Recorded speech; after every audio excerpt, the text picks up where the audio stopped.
Good morning and welcome back, students. This is our last lesson on the band instruments you can play here at Soulsbyville when you get to 5th grade. And remember, I made this so it might help you when you get to 5th grade and you can choose an instrument. We have so many to choose from. It can be a little intimidating thinking about what you want to choose. So we're on our last 3 instruments. We're on woodwinds because we were doing clarinet and saxophone last time, which are both woodwinds. We're going to do our last 3, and all 3 of these are woodwinds. And right here, I've got our next one, which is the flute. And the flute is also a woodwind instrument, but it does not use a reed like the clarinet and the saxophone did. It's one of those rare woodwind instruments that don't use any wood such as a reed. And it comes in 3 parts. It comes in the head joint, it comes with body, just like this, and it comes with the foot joint. And they all fit together to make the flute. They come apart so it can fit in this case nice and easy. Let's talk about the most important part, the head joint. And the head joint has an actual hole that we blow over. I didn't say into, because on almost every other wind instrument we blow into the instrument. But on the flute, we kind of blow over the hole. It's kind of like if you've ever gotten a plastic bottle or a glass bottle, or maybe you saw somebody do this, where you can hold the bottle up, blow over the opening on top, right here, and it makes a sound. It goes kind of sounds like, and we do the same thing on the flute. So let's take a closer look. Here's our head joint. Here's where we blow into right there. You can see it's kind of got a little place for us to put our lips on the side because we have a color change on our lips. It's where our lips get more sensitive. It means they can feel stuff a little better right here. So normal skin, lip skin, and right where the color changes, where we want to put the edge of the hole, right there. And it kind of rests there. You can maybe hear me talking. It's trying to play because I'm sending air across that hole. Now if we blow over the hole, I'm going to blow straight at the camera. Doesn't quite work because we need to aim down a little bit more, because half the air goes into the flute, half the air goes over the top. It kind of splits the air. So as we blow into it, the splitting of the air as it hits the edge of the hole is what makes the vibration. Remember, every sound is a vibration, including blowing over the top of this flute and splitting the air. And that's what makes the sound on the flute. Bring it up here. Edge of the hole is on the edge of my skin where skin changes. And there's our sound. We find the perfect angle if I'm aiming straight at the camera. Not so much if I aim straight down. That doesn't work. It's somewhere in the middle. Let's add some more flute. We've got the body right here, and the head joint fits on just like that. Screw it on in there. And I can play this missing the foot joint, but it's just a little small and it makes different notes if I don't add that last part.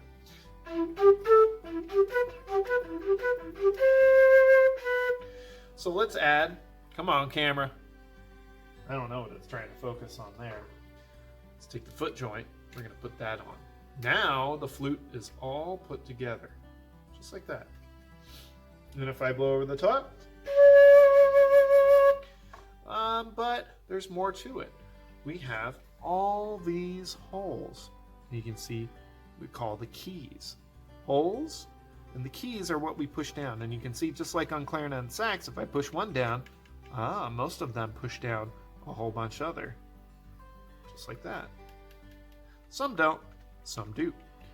Even these little pinky ones open up something somewhere else. And that's how it works. It's just a big long pipe with holes.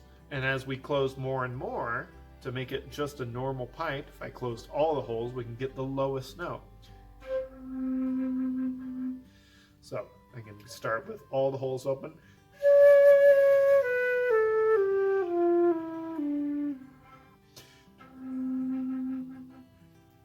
But kind of like on the brass instruments, we can change the speed of our air to get different sounds. So I'm going to close up the first 3 fingers, 1, 2, 3, and thumb right here. And this is called a G on the flute. But if I speed up my air, I'm going to blow faster and close up. Basically, there's a hole right there, and I'm laying the air out, and to close it up even more to make air go faster. If I squeeze the hole smaller, air comes out faster. That's going to come out higher. There's our normal one. Here's speed up. I got a higher note. So I can change the note by the speed of my air or the fingers. If I speed it up even more, I get a third one. Way up there.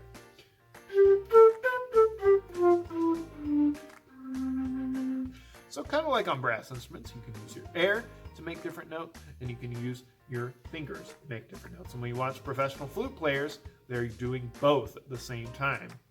So what is this camera focusing on? There we go.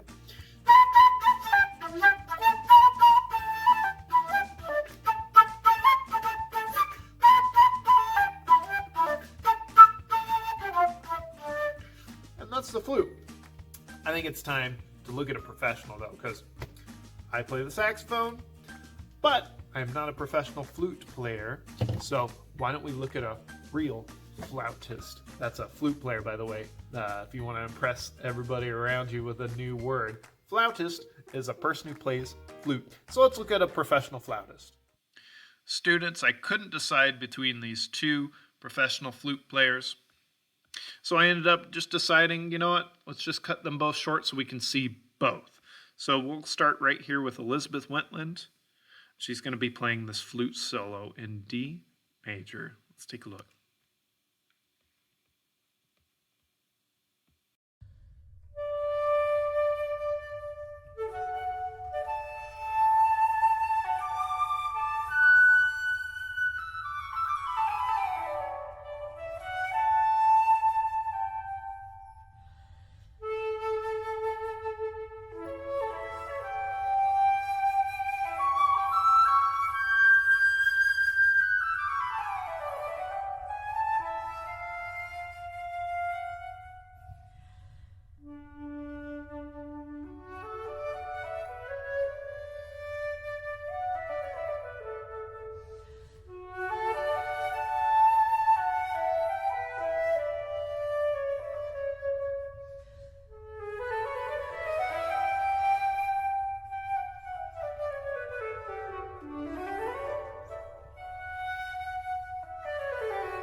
And why don't we take a look at the other flautist I wanted you guys to see.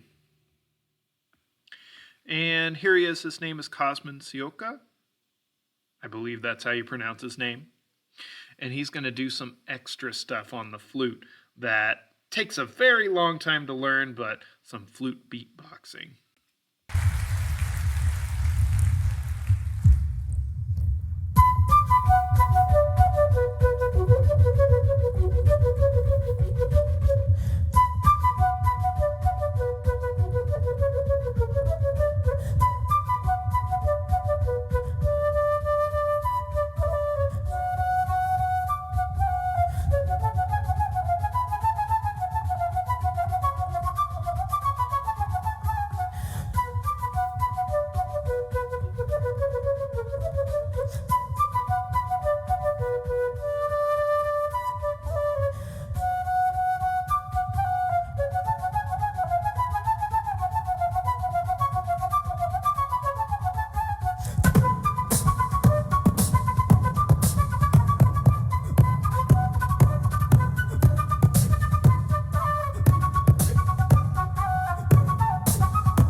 that's a lot of fun, some beatboxing flute, and you can see there's a lot of different ways to play just one instrument. And those were two pretty different styles, wouldn't you guys agree? Let's move on. Got two more instruments I want to talk about. All right, students, these next two instruments are very uncommon. You probably never heard them, and mostly we see them in like classical music, movie music, orchestras, and this next one is called the oboe. And the cool thing about the oboe and the next instrument is it uses a reed, but it uses what's called a double reed. And that's two reeds stacked on top of each other. So it looks like one right now, but if we look really close, it's two. If you can see that on the camera, it's one on top, one on bottom, and they fit together kind of like this. And there's a hole that we can blow into. So a double reed looks like that. It's tied together with lots and lots of cord. Put a cork on the end, and we can put it into the instrument. Now these double reed instruments usually soak in a little cup. So we don't soak it ourselves like on the single reed instruments inside. We put it in a cup, and it soaks in water for a little bit. And then once it's nice and wet, because it works best when these reeds are wet, we can put it on the first part of the oboe, which is right here. You can see this hole right there. That's where the reed goes in, just like that. Looks like that. Looks a lot like a clarinet, doesn't it? It's black, it's got all the keys just like a clarinet, but just like a clarinet, we have a second piece, and they fit together, the two bodies of the instrument. There we go. And finally, we've got the bell of the instrument right here. And this is our oboe. Just like all the other woodwind instruments, lots and lots of keys, and when you push one down, it pushes others down as well. The oboe is very unique, mostly because of that double reed. It sounds pretty different. You know what? I'm not even going to attempt to try and play this thing. I never learned how to play the oboe. I can play all the other band instruments, but I never learned how to play the oboe in the next one. Both are double reed instruments. So I'm not even going to try. I don't want to turn you guys off from playing this because I would sound so bad. Never learned how to play it, but that doesn't mean that you can't learn how to play it. And of course I can help you along the way. I know the basics, and there's books that can help, and I have connections. There's people that I can bring in to help you learn this thing. Since it's a little more rare, I only have one of these in the school inventory. And since it's a little more difficult to play, you must play another woodwind instrument, the clarinet, saxophone, or flute, for at least 2 years before you can switch over to the oboe. I think, and I think you agree too, it's time to hear a professional play this thing. So why don't we switch on over, listen to a pro oboe player. Did I say oboe player? What I should have said is 2 oboe players, because they're going to play this concerto in B minor for 4 violins by Antonio Vivaldi. This is an older song. This is classical music, but they're going to jazz it up. They're going to do some dancing, and they got a backing track. So let's take a listen.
These guys are a lot of fun. 2 oboe players, and I bet you noticed that that oboe has a really sweet and unique sound. It is a cool, awesome instrument. I hope you guys, a couple years after playing a woodwind, somebody wants to play this because it's so neat to have it part of the band. Last instrument.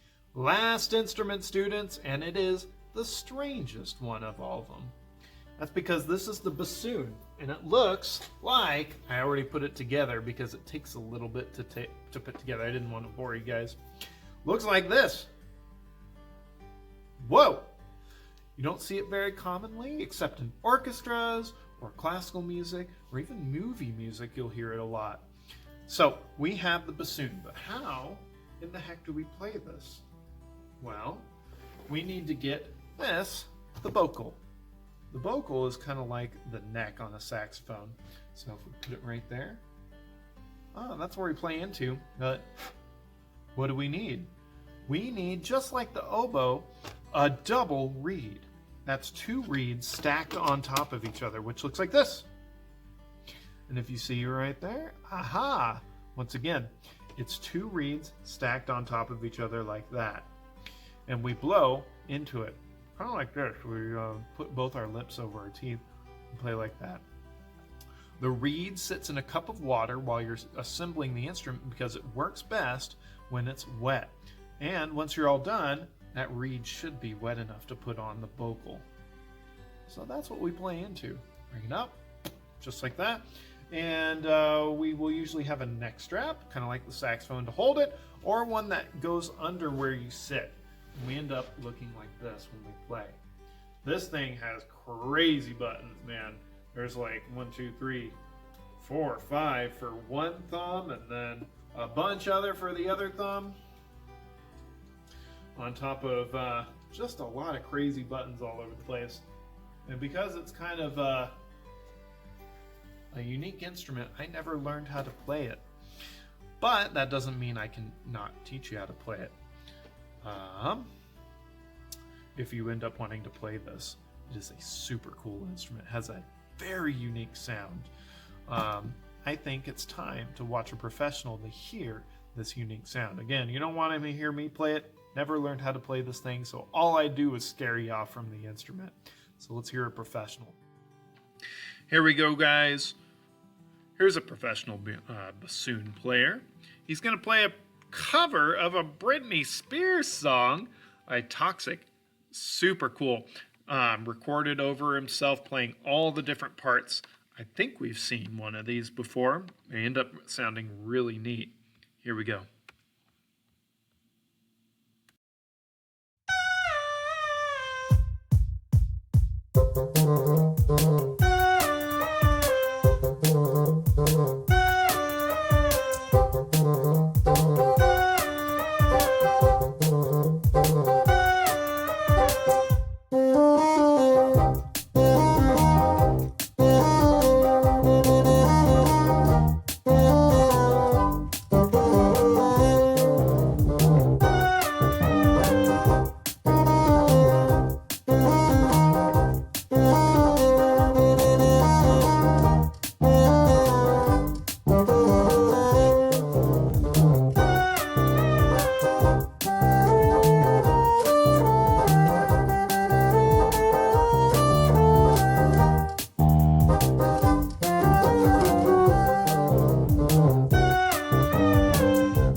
Love it. Super cool.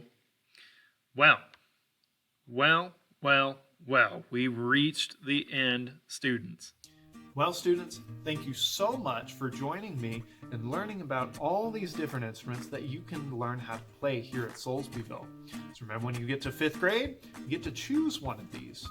And each new year you can choose if you want to keep on going and keep getting better and better at it. So say you learn the clarinet in 5th grade year, you want to keep going? So if you do, you get to 6th grade year and you've gotten a whole year better. And in music, when you get better, it gets more fun. 7th grade, you got even better. I get to pull out even harder and more challenging and fun music. 8th grade year, you got 4 years experience on that, and all your friends have 4 years experience on that. Think of the kind of music that we can play by then. But it doesn't stop there, because you can keep going into high school. And you got 5 years experience, but you're playing with people who have been playing for 6 years, 7 years, 8 years. Can you imagine what kind of music you can play by the time you have a band full of people that have that many years experience? And if you can imagine it, that is the amount of fun that I had and so many others have had by playing music all the way through their school experience.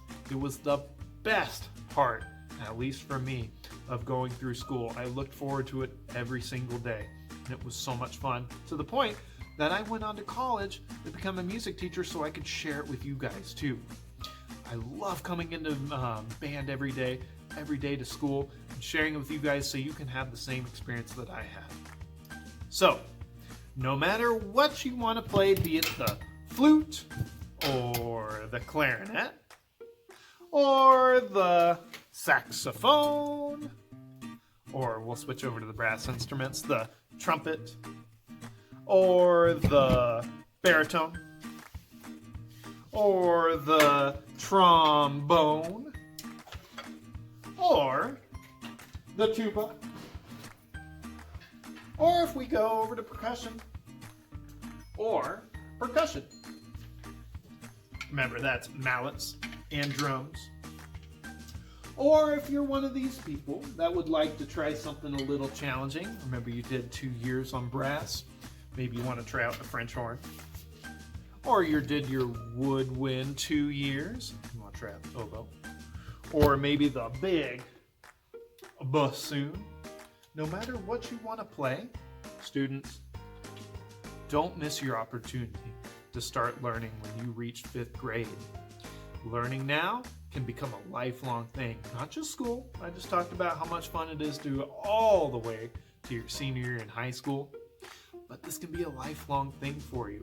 Don't miss your opportunity to learn for free, by the way, because music lessons cost money once you're an adult. Don't miss your opportunity to start learning music now, because our minds at 10 years old, in 5th grade and on, are ready to start learning. It gets harder as you get older. Start now. I'll see you guys in 5th grade band. I hope you choose an instrument that you're going to love. And I'll see you in the next lesson too. Bye, guys.